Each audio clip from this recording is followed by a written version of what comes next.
가지 질문을 드리겠습니다. 김정민, 안정건, 아수라가 아젠다가 반중 친미인데 별디렉터께서는 그들 세력을 가짜 보수 세력으로 규정을 하고 보수판에서 내보내려고 합니다. 그런데 많은 사람들이 왜 반중 친미가 나쁘냐 이와 같은 의아심을 가지고 계신데 여기에 대해서 한 말씀 부탁드리겠습니다. 본인들이 반중을 최초로 했다고 떠드는데, 그리고 미중 패권 구도를 처음으로 국내에 알렸다 떠드는데 이거 다 거짓말이에요. 다 거짓말. 미중 패권 구도는 존 미어쉐이머 미국의 교수가 2000년 초반에 책을 써서, 그때는 중공이 미국에 따라온다는 생각도 안 하고 있을 때인데 중공이 미국을 추격할 거고 미국은 중공을 때려 죽일 거다. 절대 둘이 화 못한다. 그래서 그거를 공격적 현실주의 이론이라 그래서 그 이론의 창시자예요. 존 미어쉐이머 교수가. 그 존 미어쉐이머 교수의 책을 바로 2000년 초반에 번역해서 한국에 소개한 게 이충근 박사예요. 2000년 초반에 반중과 미중 패권 구도가 이미 소개가 됐는데 본인들이 제 기억으로 2016년부터 떠들었어요. 2016년부터. 최초라고 사기를 치고 있잖아요. 그리고 제가 2010년도에 이충근 박사를 초청해서 보수 청년단체를 모아놓고 제가 특강을 했어요. 바로 미중 패권 구도로. 그때 이충근 박사가 DB를 다 정리해가지고 중국의 군사력, 경제력 다 비교해서 왜 중국은 미국한테 한 방에 깨지는지 다 얘기했어요. 2010년도에. 우리 다 알고 있어요. 보수 쪽에서. 그리고 2011년도에 중공이 탈북자들 북송을 자꾸 해버리니까 백모하고 강제천 그리고 저 박선영 의원 등등이 중공 대사관 앞에 천막을 치고 500일 동안 세이브 마이 프렌드 농성을 했어요. 중공 다 나와. 중공 대사관 앞에서 질렀다니까요. 그렇게. 지금 도대체 언제부터 우리가 이걸 했는데 이제 튀어나와서 그때 뭐하고 있다가 이제 튀어나와가지고 자기들이 처음 했다. 제가 왜 그들을 반중을 안 보냐. 반중을 한다 그러면은 보수에서 지금까지 반중에 대해서 어떤 이론이 있었고 뭘 했는지부터 알고 해야 될 거 아닙니까? 이 정도도 조사하지 않으면서 무슨 반중을 한다고 떠드는 거예요. 그리고 제가 알려줬죠. 다. 공적으로 사적으로 다 알려줬어요. 그랬으면은 반중을 한다 그러면은 자기들 말대로 대한민국의 사람들은 대부분 중공의 돈에 매수됐기 때문에 반중 인사가 너무 없다. 그런 식으로 얘기하잖아요. 그러면 가장 먼저 중공 대사관 앞에서 농성을 들어갔던 백모부터 잡아야 될 거 아닙니까? 그렇게 없다면서 반중 인사가. 백모 같은 사람은 입증된 반중 운동가잖아요. 근데 이 사람들이 들어오자마자 백모를 깝니다. 까는 이유가 예전에 무슨 좌익운동 했다고 까요. 아니 반중이 제일 중요하다면서. 그럼 옛날에 백모는 마르크스 운동했는데 마르크스 운동이라는 것은 친중인이 반중인이 관계없는 운동이거든요. 마르크스 했던 말든 뭘 따집니까? 반중하고 있는데. 그럼 백모라는 사람이라도 도움을 받고 해야 되는데 들어오자마자 백모를 까고 있다. 자, 그리고 저 같은 경우는 제가 조원진 대표에 대해서 친중에 대한 제기를 했죠. 저는 의혹제기가 타당했고 결국 조원진 대표 쪽이 제 비판을 수용했다고 봐요. 그래서 조 대표가 중공과 미국이 함께 간다는 얘기 다시는 안 떠들어요. 제가 그 얘기했기 때문에 제가 조 대표를 공격했던 겁니다. 그거 말도 안 되는 얘기다. 미국은 중공을 때려 부순다. 이제는 조 대표가 저하고 말 똑같이 합니다. 그래서 저는 그렇게 바꿔놨으면은 저한테 뭘 얘기할 게 있냐고. 저 출소하자마자 김정민 패거리들이 조원진 공격을 넘어서 저를 공격 들어오는 겁니다. 저를. 조원진 안 깐다고. 그러면 저는 어쨌든 똑같이 얘기하지만은 그렇게 중국에 돈 매수돼서 반중하는 사람이 없다면서 저는 어쨌든 최초로 대한민국 국회의원의 친중 노선을 비판해서 바로잡은 사람이고 이미 제가 출소하자마자 이제 다음 주 금요일이에요. 대만 대사관 앞에서 대만과의 국교 정상화 선언식을 하겠다고 이미 공개를 했어요. 저는 옥중에서부터 공개했어요. 나오자마자 공개했고. 그럼 전 명백한 반중운동가 아닙니까? 그러면 저랑 손을 잡아야지 집요하게 조원진 핑계대면서 저를 죽입니다. 백모를 죽이고 저를 죽여요. 목표가 반중이면 그렇게 할 수 있겠어요? 예를 들면요. 저는 무조건 태블릿 진실을 잡아내야 돼요. 잡아냈죠. 이제 공론화 시켜야 되기 때문에. 누구든지 태블릿 대에서 도와주는 사람이 있으면 저는 찾아가요. 심지어 탄핵을 찬성한 사람도 찾아가요. 전용욱 탄핵 선동했죠. 그래도 태블릿대에서는 제 의견을 받아주기 때문에 찾아갑니다. 태블릿만큼은 내가 목숨 걸고 그걸 해내야 되기 때문에 조금이라도 내가 진짜 보기 싫은 사람이라도 태블릿 도와주면 다 찾아 들어가요. 이게 정상적이잖아요. 본인들이 반중을 그렇게 하겠다 그러면은 반중 노선에 가까운 사람들은 3번, 4번 찾아가서 도움을 청해야지 오히려 반중을 했던 사람들만 골라서 공격하고 있어요. 밥그릇 싸움이죠, 밥그릇 싸움. 반중을 하려고 그러는데 이미 딴 사람들이 앞에서 해놨어. 앞에서 한 사람들을 밟아야지 자기들이 돈을 거둘 거 아닙니까? 이거는 처음부터 반중을 하겠다는 아무런 의지 없고 반중이란 아이템으로 후원 조직을 만들고 더 나아가서 태극기 세력을 친중으로 찍어서 자유한국당이나 문재인 권력에 봉사하겠다는 그 목적으로 하는 거예요. 진정으로 반중하겠다는 사람의 행태들이 아니라는 겁니다.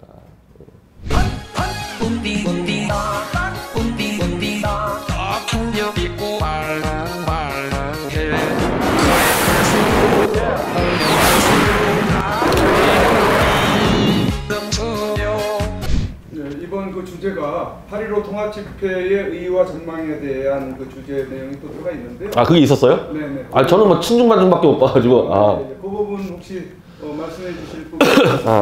예.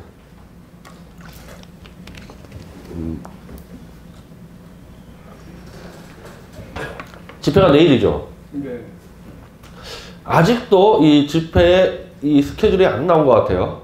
이 스케줄이라는 거는 연사 뭐 어디로 행진하는지 저는 뭐 저쪽 교보 쪽 하는 저 정광모사 쪽은 잘 모르겠고 어떻게 돌아가는지 이쪽에 이제 공화당하고 국본하고 일파만파가 하는데 아직도 이게 발표가 안 나오는 정도가 아니라 이렇게 들려 나오는 얘기도 별로 없어요. 그러니까 굉장히 힘든 거예요. 뭐 연사 함정 정하고 연사 순서 정하고 이게 하나하나가 어마어마하게 힘든 겁니다. 그래서 뭐 솔직히 우리끼리 얘기할 때 내일 오전에 깨질 수도 있다. 저런 경우는 내일 오전에 깨질 수도 있고 내일 오전에 발표한 내용이 현장에서 바뀔 수도 있고 그런 부분들을 다 이해를 해줄 수밖에 없을 것 같아요. 내일 아마 집회할 때 사고가 터질 수도 있죠. 뭐 예를 들면은 김진태 의원이 지금 어디로 가는지 아직 몰라요. 아직 모릅니다. 말 다 달라요. 근데 만약에 전광훈 목사 집회 갔다가 우리 집회에 왔을 때 와 어마어마한 야유가 나올 수도 있죠. 그거 컨트롤 못합니다. 뭐 그런 사고가 터질 수도 있고 누가 연단에 올라가다가 끌려 내려올 수도 있고 지금까지 통합집회라는 걸 해본 적이 없었잖아요. 그리고 그 통합집회라는 게 같은 정당이라든지 같은 시민단체면 쉬운데 정당과 시민단체다 보니까 이게 보통 이까다로운 문제가 아닌 겁니다. 이게. 그래서 그 이한방송 그 국본에서 사실은 활동했던 차관석 소령이 집회 보이콧 해버렸잖아요. 같이 활동했던 분이 집회 통합 성사되자마자 보이콧 해버렸잖아요. 왜? 국본 쪽에서 활동하신 분이다 보니까 공화당 쪽이 정치인 다 끌고 들어온다. 이거 못 받아들이겠다. 이렇게 돼버린 거 아닙니까? 그러니까 이제 국본 쪽에서는 저보고 반박을 해보라 그러는데 저는 국본에서 활동한 적이 없어요. 저는 애국당에서 활동하다가 애국당에서 나온 다음에 JTBC랑 싸우다 감옥 갔다 오는데 그때 국본하고 일파만파가 구명운동 하다 보니까 국본에 들어갔지 사실상 저는 따지면 공화당 쪽 인사거든요. 제가 반론이나 반박할 수 있는 그 입장이 아니란 말이죠. 그 또 박성현 저 백모 주필이 또 공화당에다 대고 정치적으로 너무 가역 부리지 마라 또 이렇게 했다고 또 공화당원들이 또 공격을 하고 지금 벌써 지금 이미 장에서 이러고 있지 않습니까? 그러니 내일 현장에서 어떻게 하겠어요? 저 같은 경우는 그렇게 했어요. 저 같은 경우는 공화당에 아는 사람들에게 제가 또 공화당 나올 때 이렇게 깔끔하게 나오지 못했거든요. 우당탕 튀어나왔기 때문에 또 그 문제가 제기될 수 있으니까 나는 아예 빼놓고 다 채우고 나서 도저히 더 이상 연사가 모자란다. 그럴 때는 넣고 아예 빼버려. 안 그래도 골치 아픈 사람들 많을 텐데 또 나까지 들어가면 더 골치 아프니까. 그래서 그렇게 서로 양보도 하고 배려도 하면서 지금 조심스럽게 가고 있습니다. 근데 저는 무사히 판 안 깨지고 끝까지만 가져도 저는 성공이라고 봐요.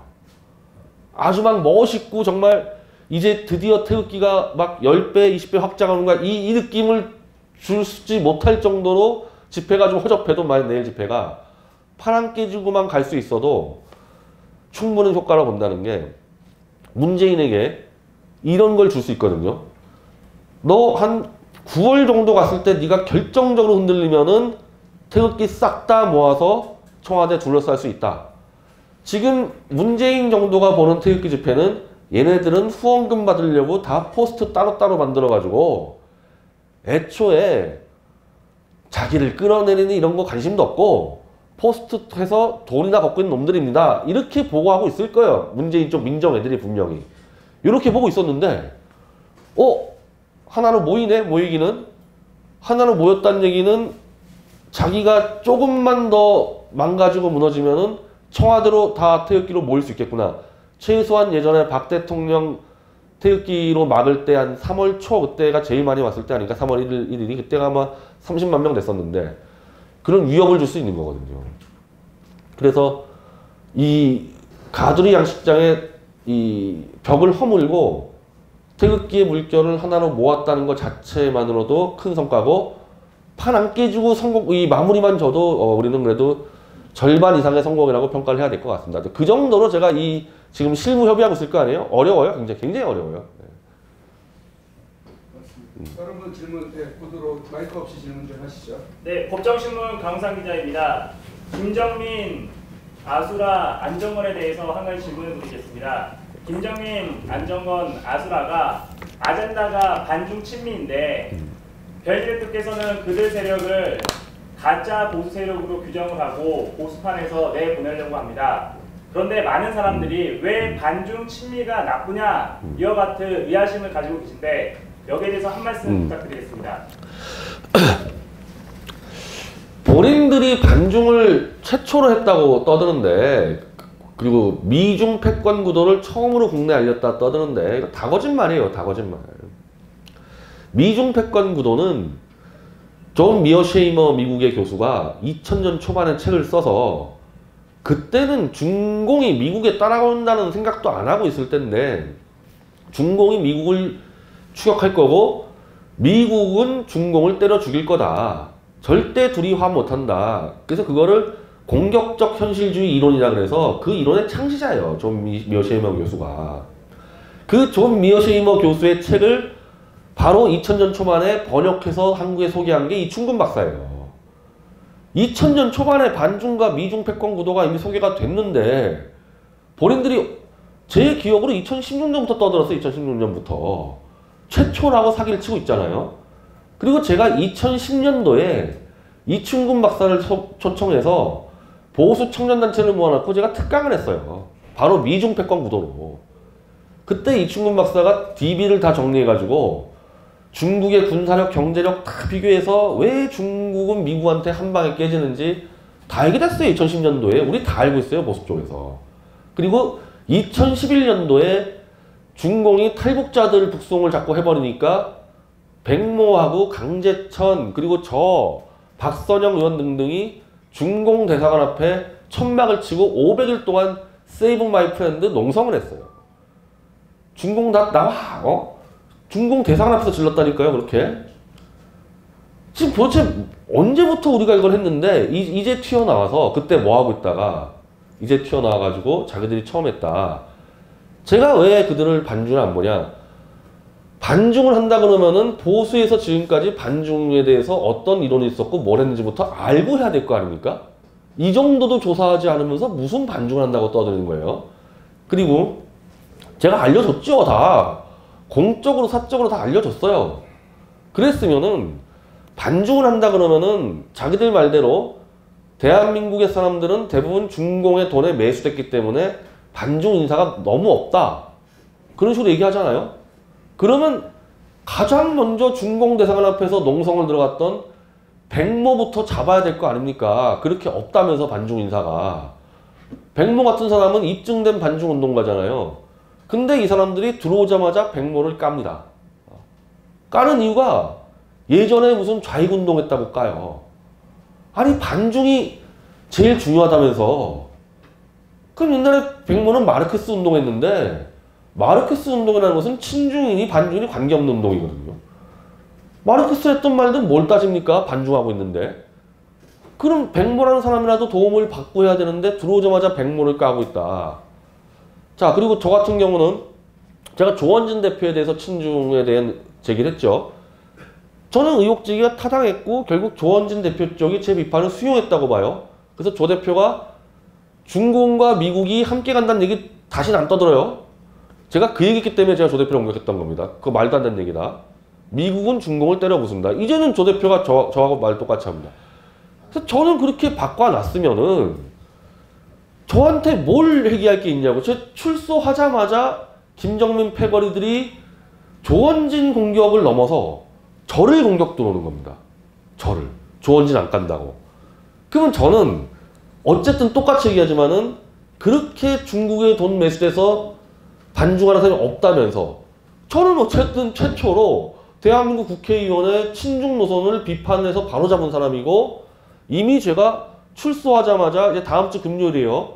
대만 대사관 앞에서 대만과의 국교 정상화 선언식을 하겠다고 이미 공개를 했어요. 저는 옥중에서부터 공개했어요. 나오자마자 공개했고. 그럼 전 명백한 반중운동가 아닙니까?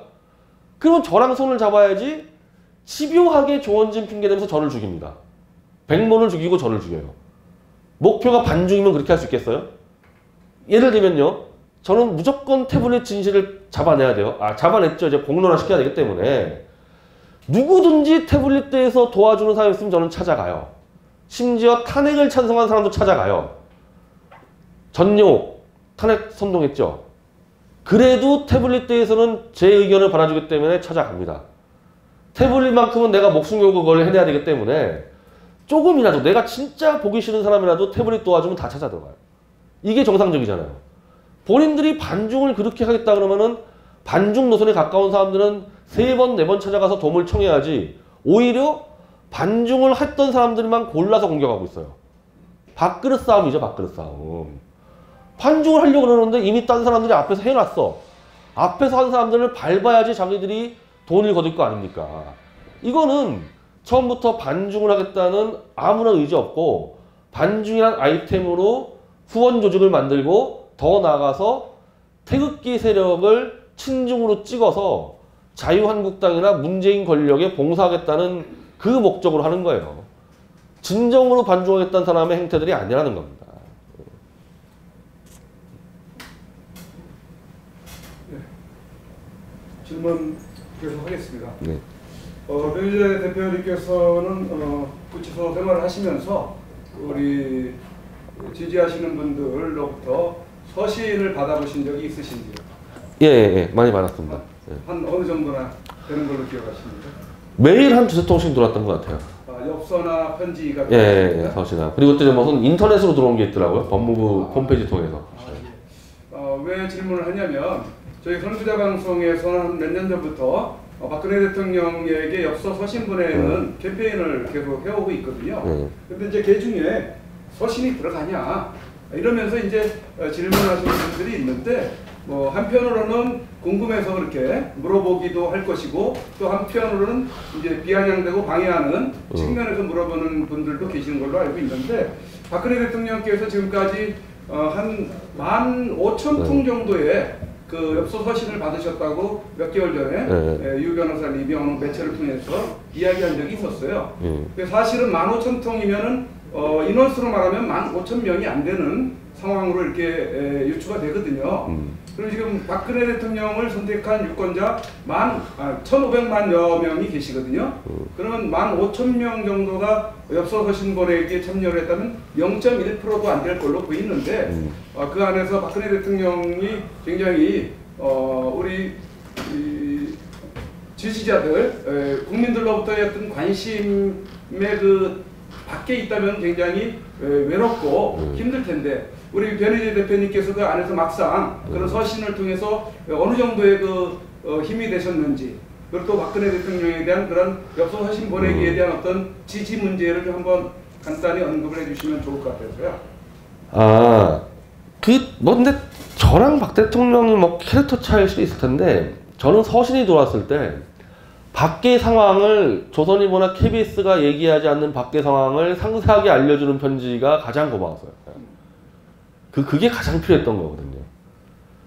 그러니까 박 대통령은 어떤지 모르겠어요. 박 대통령은 아예 지금 신문 방송을 안 보니까 오히려 뭐 저딴 거 안 보면은 대충 자기 구상이 있을 거고, 뭐 대통령 입장에서는 뭐 격려 편지가 좋아하실지 뭐 전화 상황 된다. 제 경험으로는 밖의 보수 태극기 운동 상황, 유튜브 상황 이런 거 알려주는 것이 가장 도움이 됐던 것 같아요. 저는 하루에 한 2~3통인데 박 대통령 하루에 100통 이상 들어오거든요. 일주일에 한 1000통 그렇죠. 정도 예. 이렇게 그러니까 하루에 100통 이상 들어가기 때문에 들어간다는 얘기가 있었고요. 그 서신을 통해서 해외에 계신 분들 외국의 상황도 알려주신다. 그걸 통해서 정보를 알게 된다라는 그런 얘기가 있었습니다. 그러니까 하루에 100통 정도 들어가면요. 그 중에 10통은 정보 관련된 걸 겁니다. 100통 중에 10통은. 그래서 신문, TV 안 봐도 충분히 상황 파악을 하실 수 있을 거예요. 그 정도면. 그래서 저는 만약에 누구라도 이 편지를 보낸다면요. 이런 식으로 하세요. 저희 독자를 이렇게 많이 하는데 유튜브 좋은 거 하나 골라가지고 그 내용을 요약해서 보내주세요. 저도 그런 편지들이 가장 도움 많이 됐거든요.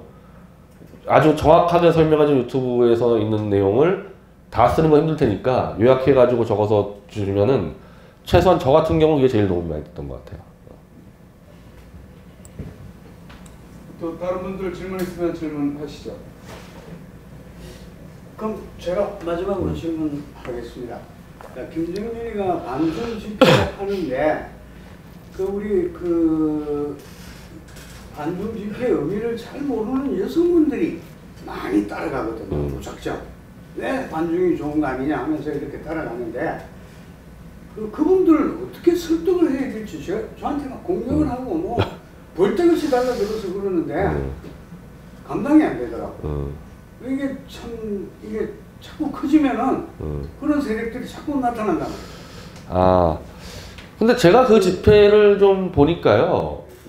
그쪽의 조직이요. 우리 보수 쪽 조직하고 성격이 달라요. 제가 원도 보고 오프도 취재를 좀 했는데 우리 태극기 들었던 그 사람들이 아니에요. 전혀. 그게 아니고 지방에 종교나 약간 반무대 조직과 연결된 조직들이 들어와 있는 것 같아요. 그러니까 그 사람들 설득할 필요가 없는 거죠. 전혀 다른 이 부류고 그러다 보니까 제가 그 집회를 제일 우려했던 것은 아주 대대적으로 태극기를 공격해 주면 어떨 건가. 태극기를 친중으로 몰고 그렇게 할까 했는데 그 말을 못 꺼내요. 그럼 뭐냐 하면은 이쪽 보수를 공격할 만한 조직이 아니라는 거예요. 자기들의 그냥 하나의 종교나 반무대 조직일 뿐이지 이쪽 공격 들어오는 것도 아니고 그렇다고 반중에 또 엄청난 이념을 가진 조직도 아니라는 거는 아니 반중 집회를 하는데 이 반중 피켓이 하나도 없잖아요. 현수막도 하나도 없고 그냥 마이크만 들고 떠드는데 글쎄 아니면 전 세계적으로 난 저런 집회는 정말 처음 보는데 집회를 하는 이유는요. 지나가는 사람들이 보고 저거 무슨 집회인지 알아야 돼요. 그것 때문에 집회하는 겁니다. 알 수가 없어요. 저 집회는 지나가는 사람은. 저런 집회 왜요? 그리고 저렇게 국제관계에 관련된 집회는요. 핵심이 외신 기자들을 타겟으로 하는 겁니다. 제가 감옥 가기 전에 일본 대사관 앞에서 한일 납북자 공동 이제 귀환 집회할 때 당연히 우리는 일본 기자들을 타겟으로 하게 돼 있어요. 그러니까 일본 기자들이 정확하게 이해할 수 있는 피켓과 일본어 이 현수막, 일본의 피카츄령 준비하잖아요. 그 일본 기자들 다 왔어요. 다 체크해 왔습니다. 다음 주에 대만 국교 정상화 집회를 한다. 다음 주 같은 경우는 일본, 미국, 대만 기자들을 다 타겟으로 해요. 그러면 수단과 방법을 안 가리고 이게 그냥 지나가다 보더라도 외신 기자가 야 얘들은 대만과 한국을 국교를 원하는 집회구나 알아봐야 된단 말이에요. 말이 아니라. 그게 집회의 기본인데 수적천석? 수적천석. 나는 그 사자성어를 진짜 처음 들었고 그걸 보고 어떻게 반중 집회라고 하냐 하는데 이번에 도장깨기인가? 시진핑이가 제일 즐겨 쓰는 단어. 이상하단 말이에요. 반중도 아니야. 그러면 그건 뭐냐? 그 조직 자체가 반중할 수 있는 조직도 아니라는 거예요. 제가 확실하게 아는데 이 방송에서 얘기를 못하는 부분이 있는데 정상적인 조직이 아니고 우리 같이 태극기 드는 그 조직도 아니니까 설득하실 필요도 없어요. 사실은 별로 이렇게 위험하게 안 봐요. 그 집회에 대해서는 제가 가장 우려했던 것은 자유한국당 그 브로커들과 개입해가지고 태극기 쳐들어올까봐 제일 걱정했는데 그렇게 할 수 있는 조직도 아니에요. 그거를 한번 보세요. 예전에 김정민이 이 작년 2월에 반중 집회를 했어요. 그 집회하고 비교를 하라고요. 그 집회 때는요, 차이나 아웃부터 성상훈이가 같이 기획했는데, 성상훈이가 중국 고민형 이상, 누가 봐도 반중 집회가 다 알아보겠단 말이에요, 지난 집회는. 지금 왜 바뀌었냐 이거죠. 조직이 다른 거예요. 지난해 했던 집회와 지금 집회. 완전 다르잖아요. 그 아시죠? 무슨 얘기하는지. 예. 그 영상 보면 다 파악을 할 거예요. 저게. 아웃소리 최고 많았습니다, 이거. 제가 마지막으로 정말로 질문을 드리겠습니다. 마지막인데요. 자유한국당의 그 스탠스와 미래에 대해서 아시는 바와 그리고 총선 우리 변희재 대표님의 그 총선 출마 어떤 의향이나 뭐 이런 부분들이 있는지 한번 질문을 드리겠습니다. 저는 자유한국당은 이 탄핵 찬반 양쪽에서 지금 밀어붙여서 황교안 체제가 조만간 붕괴할 거라고 봅니다. 뭐 방법이 없어요.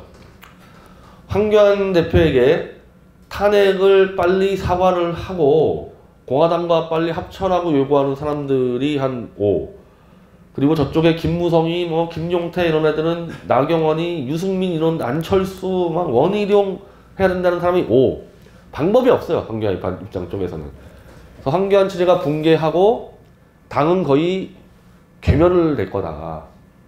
그래서 저쪽 5인 신당한다는 얘기도 뭐 오세훈이 뭐 원희룡이 유승민이 안철수 뭐 이런 애들 그렇게 해서 다시 또 하나 나오고 이쪽에 이제 탄핵 반대를 가지고 얘기하는 이 세력과 태극기 공화당에서 하나 나오고 그런 식으로 정리가 될 것 같습니다. 그렇게 되면 이제 총선 때까지 누가 누구를 먼저 죽이냐 싸움은 벌어지겠죠. 그렇게 되면은 뭐 그대로 가면 무조건 전멸이니까 양쪽 다.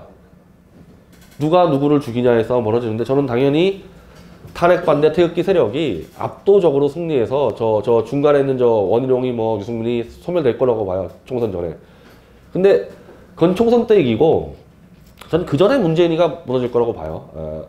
또 결정적인 것들이 있는데 제가 여기서 지금 공개 못하는 게 있는데 막 9월에 하나 공개될 거예요. 뭐 문재인이 더 이상 버티지 못하는 상황에 가서 이것도 영향을 미치면서 제 머릿속에서는 총선보다도 아니 정권을 만들어야 되는구나. 그것도 혁명정부.